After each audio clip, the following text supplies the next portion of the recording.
And so we started that as an experiment 20 years ago. Not looking at solar as, okay, we are going to do solar power. Are we looking at, I mean, I should have brought Professor Angan a presentation that I did in 95. And the questions that were asked is similar to the questions that are asked today, after 20 years. What happens if the grid comes? What is your cost of technology? If we had hesitated and trying to keep answering those, the 250,000 households that we have done wouldn't have got electricity today. The number of grandkids that have happened, the people we've installed in 95, now kids have got married and have grandkids, wouldn't have had any electricity, would have kept debating whether this is cheap or that is cheap or this is expensive or that is expensive. We can actually do multiple papers doing it.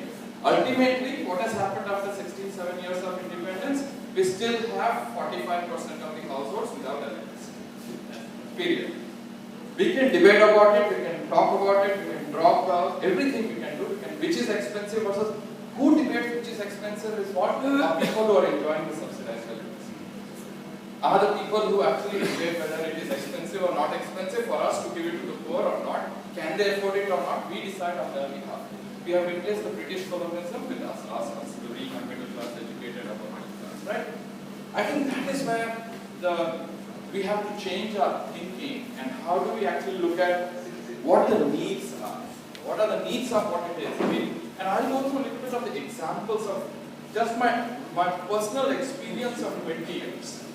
Gone through what running Celco, working with the colleagues that I have. One is, before Celco for 2 years, it took me 2 years to unlearn what I learned in IIT.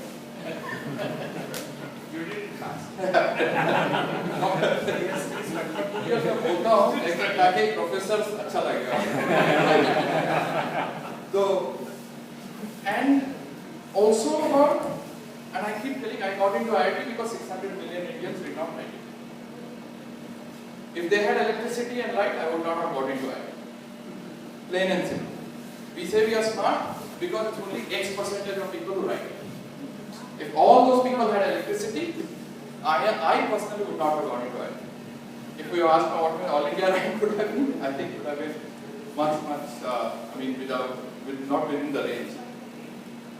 What it has taught me is people, it's that we have to make a differentiation between education and learning. I met a lot of learned people in the rural areas. Education is linked to certification, while learning is not linked to certification. If all of us today did a PhD on sugarcane, we all will be called experts on sugarcane, while a farmer who has done sugarcane for 35 years will have to listen from us what he should do with the sugarcane.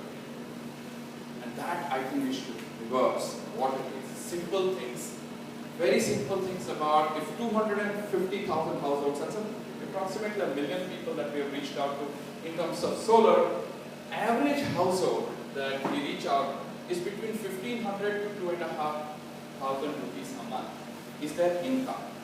If they have put solar without subsidies, basically destroying the myth, what they did was they needed. Nobody says, I want solar, I want this, I want that. If you look at some, I'll give you some examples. Somebody says, how many of us, I asked the same question in IIT Bombay last time, how many of us in this room have ever paid for charging a cell phone? How many of us have paid for charging a cell phone? Not minutes, but whenever you see in the airport, whenever you say, I'm going to charge my cell phone. But how many of us have ever paid? You know, 45% of this country pays for charging a cell phone. 45%. The cheapest is Karnataka, where the cost of charging a cell phone is 5 rupees. In Bihar, it's 8 rupees. Because distances are higher, the bus charges are included, it's 8 rupees. Average people charge 8 to 10 times a month. That's around 40 to 50 rupees on cell phone charging. For a person who earns 1,500 rupees. And let's take the example of the best case, that's Karnataka, which is so-called modern, etc., etc.